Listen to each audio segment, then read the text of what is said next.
If trees make the air we breathe, then how are you still alive in the middle of a silent desert where there are almost no trees at all? Why don't people start choking the moment they leave green land? Stay with me, because by the end of this, you might start looking at the air around you very differently. Picture this, a wide, empty desert. No shade, no forests, just heat waves dancing over the sand. Yet people walk there. They breathe. They survive. No oxygen tanks, no panic. Nothing. So what's really going on? Most people never stop to ask that. They just accept the simple answer they were given. Trees make oxygen.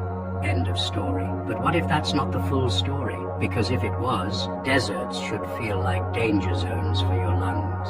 Let's slow this down. You've probably heard it since you were young. Trees take in carbon dioxide and give out oxygen. Sounds clean. Sounds simple.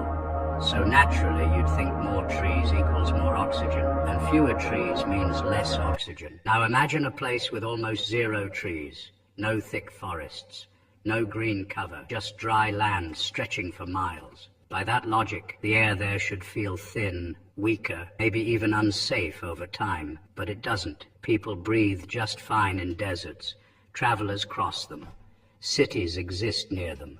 No one is collapsing just because there are no trees nearby. There's something going on behind the scenes that most folks never really notice. See, the world's got a way of moving air around, shifting it from one place to another, almost like there's a hidden system at work. It's not just about what's right in front of you or what you can see. The air you're breathing now might have traveled thousands of miles, picked up from oceans or forests far away. It's a bit mind-boggling, really, how nature sorts it all out without us even thinking about it. So either the air is moving in ways most people don't think about, or oxygen isn't only coming from where you were told.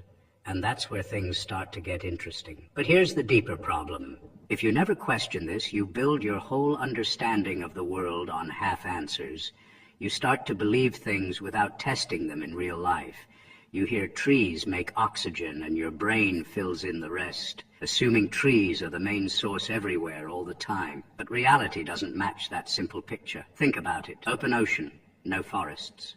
Still breathable. High mountains with fewer plants. Still breathable. Dry deserts. Still breathable. So, where is the oxygen actually coming from in all these places? And, if the air is always there, steady, reliable, everywhere, then maybe it's part of a bigger system that doesn't depend only on what you can see around you. But if you don't ask that question, you never notice the gap. And once you see the gap, you can't unsee it. All right, so here's the thing. What if the answer isn't as simple as it seems? What if the real question isn't just about where the oxygen comes from, but why we never thought to ask in the first place? Because now, every place you go becomes a test. Every breath becomes a question.